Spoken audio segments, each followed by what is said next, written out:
Hello my darlings, today I'm delivering to you another Bakugou story with a little twist. I hope you enjoy it just as much as I enjoyed writing it. But before we go right into it, I would like to remind you to watch the video until the end, like or dislike and comment something down below. This way you help me with the YouTube algorithm, and the higher you help me with the YouTube algorithm, the more people will see this video and they recommend it. And I maybe experience some growth. Lastly, what you could also do, share the video around, post it on Twitter or something, and maybe tell your friends I said hi. Anyways, let's get right into the show. Summer was a nightmare. The heat was unbearable. In fact, it was killing you. You had a rare mutation. A mutation that even to this day was unique and required very special care. You were a sludge person. This meant that your body was entirely made up of slime. In your case, it was navy blue and translucent like jelly. And unlike most sludge mutants, you had a nucleus rather than organs and bones that floated around in the viscous liquid. This allowed you to take any shape you desired, and even allowed you to absorb food from anywhere in your body. Watching people's reactions when you ate through your hands was really entertaining to you. Well, technically, you didn't have hands to begin with. In a non-transformed form, you were essentially a blue ball of slime with a purple pulsating core in its center. But this is where your problems began. For one, due to your body, even in a more firm jelly form, being always moist, you needed special clothes. And rain meant that your slime got heavily diluted, making you more runny. If a little bit of slime separated from you, you could luckily control it with your mind, but if it was removed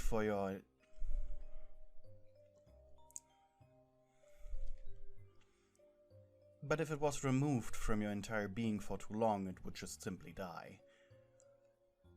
Most importantly, however, vaporization was your greatest enemy. In the summer, you lost liquid. This meant you became slower, weaker, and worst of all, you were dizzy and in pain. Today had been a particularly hot day. Everyone was sweating profusely. You were sitting in your classroom. Through a recommendation by the pro-hero gang Orca, you had been sent to the hero course. With fondness you remembered the day you had met the pro. He had been apprehending a villain and you had helped him by attaching yourself to the bad guy's legs. You were lying on your table. In school you took the appearance of a regular high school girl. Under your school uniform you wore rubber underwear to avoid appearing wet. But in a way you didn't need to wear today anyways. It was too hot, and you already had taken on a very rubbery jelly consistency. It was getting dangerous. But you quite literally didn't have the guts to ask to leave class early. A fear that you second-guessed when noises started to become muffled. Shakily you raised your arm. Mr. Heisawa, But it was already too late. Your body had given up. You awoke to a shaking feeling, still being fairly weak. When you were finally able to see, you looked up at the sky. Above you was a metal handle.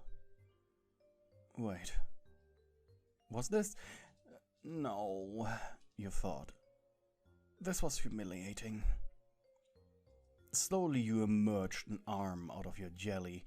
Every centimeter you rose above your surface hurt. You were too dry. You heard a muffled growl and retreated your appendage. But then, whoever was carrying you stopped and looked over at you.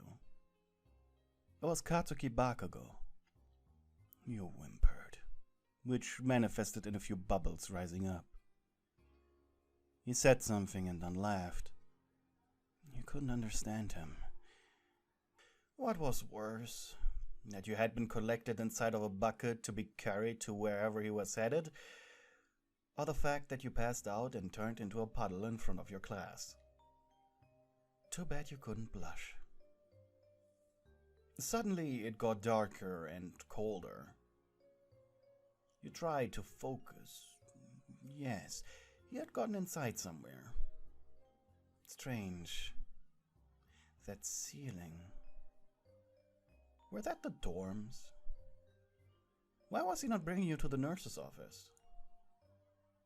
This question was almost answered instantly as he grabbed the underside of the bucket and threw you into a bathtub, followed by him turning on the water. You could feel the rejuvenating coolness wash into you, and you purred. Once the tub was half full, Bakugou watched in amazement as the clear water was being replaced by blue slime. When you were able to manifest a body, you raised your head out of the liquid. First looking around yourself in confusion, but then your focus returned to Bakugou. He was leaning against the door frame, arms crossed. "Thank you," you said. He blinked. "Whatever," was his only reply. You looked down at yourself, then quickly turned off the faucet to avoid your body becoming too runny. "The fuck happened?" You sunk your head. "I overheated?" He chuckled. Didn't you listen in physics and chemistry?" You spit some water in his direction. "I did, asshole." He laughed. "Hey, nerd, do you really think you are in the position to be an annoying idiot?" "What do you mean?" You pouted. "I can open the drain." Realizing the grim meaning of his words, you stared at the plug. The dirty water of the sewer, your body would quickly assimilate it, and you'd smell disgusting for a very long time. Plus, there was a probability that you might not even survive it. Mockingly, he took a few steps forward and leaned over the tub. Scared, you retreated your head back into the sludge. You squeaked when his hand reached into you. "Please stop," you begged. You could feel him move his hands inside you. It was such a strange feeling. Then you heard him speak. "I wonder, how would it feel like if I take a bath in you?" Instantly, your head shot back up. "You wouldn't dare!" you shouted. He shrugged mockingly. "Look, nerd, you're the one that's making me miss classes now. And you're the one who needs special care. And you're the one who almost died. So cut me some slack, will ya?" He was right. "So let me have a little fun." He paused and then sighed. Look, I'm not going to take a bath in you, alright? Just kidding." He sounded like BNHA. "I mean," you said quietly. Two arms raised themselves out of your liquid and began tapping their fingers together. "It's very intimate." Thought so," he said. While it sounded like he was scoffing, a small blush did appear on his face.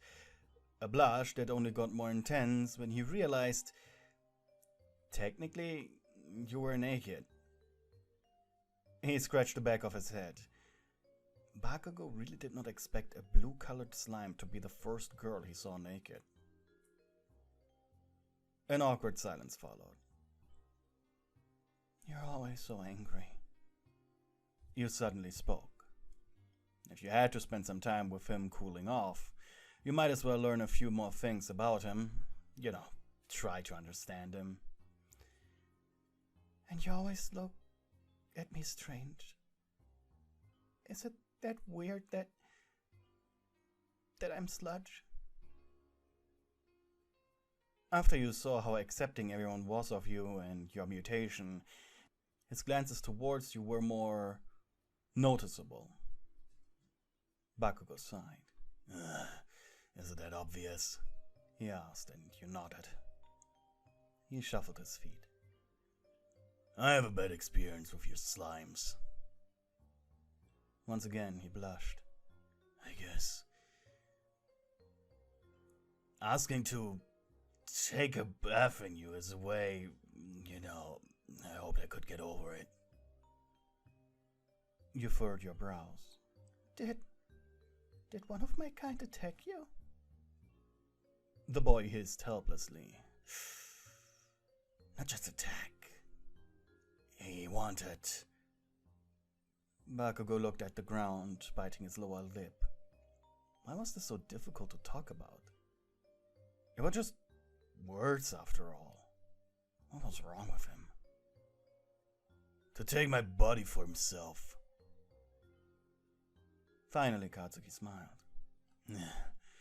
All might save me. He looked at the ground for a moment, and you pondered if maybe you should let him. Eventually he continued. I know Minette and Kaminari said these things to you. You could see from his dumb grin that he was trying to lift the mood. But man, I really wonder how you taste like. If you could blush, you would right now. And not in a dirty way. I mean, I take a spoon and eat some. You had heard people say stuff like that way too many times. Only recently it had started sounding dirty to you. You narrowed your eyes skeptically. And what's your offer? You hissed. And Bakugou questioningly raised an eyebrow. I mean, Mineta offered his manga collection. Kaminari... You sighed in disappointment. A mixtape. Bakugou burst out into loud laughter. No way! Yes way.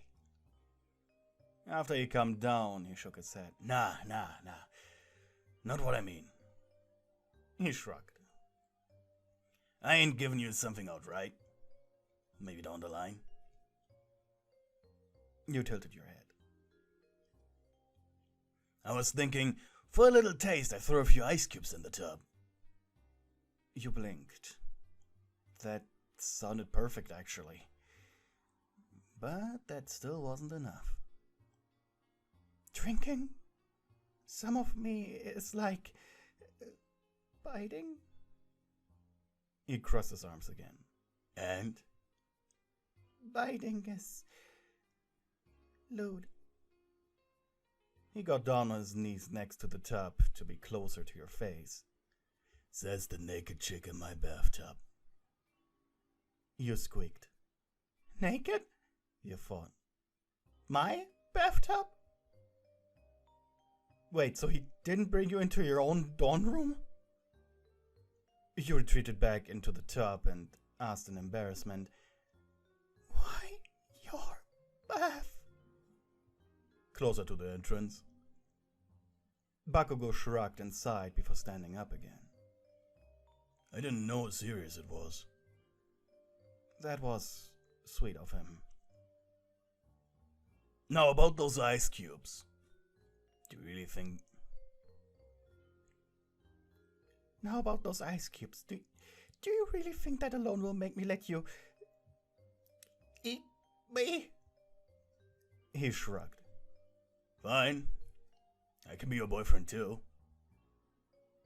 You once again spit water at him, hitting his uniform.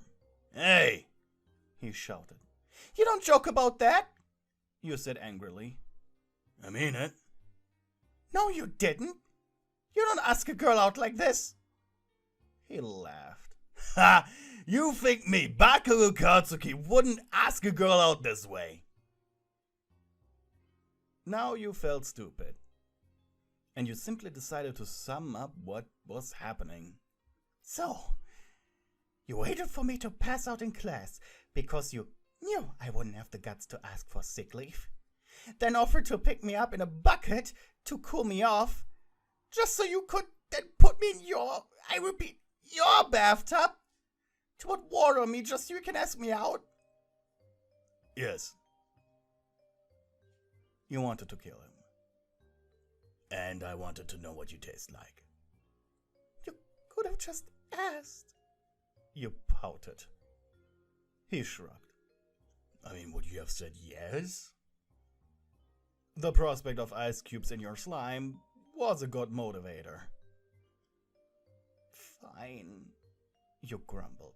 I'll be your girlfriend. Now, get me some ice cubes, please. Your now boyfriend left with a cocky, "Yes, dear," while you remained grumbling to yourself in his bathtub. Bakugou returned soon after with a teaspoon and a plastic bag filled with small, clear ice cubes.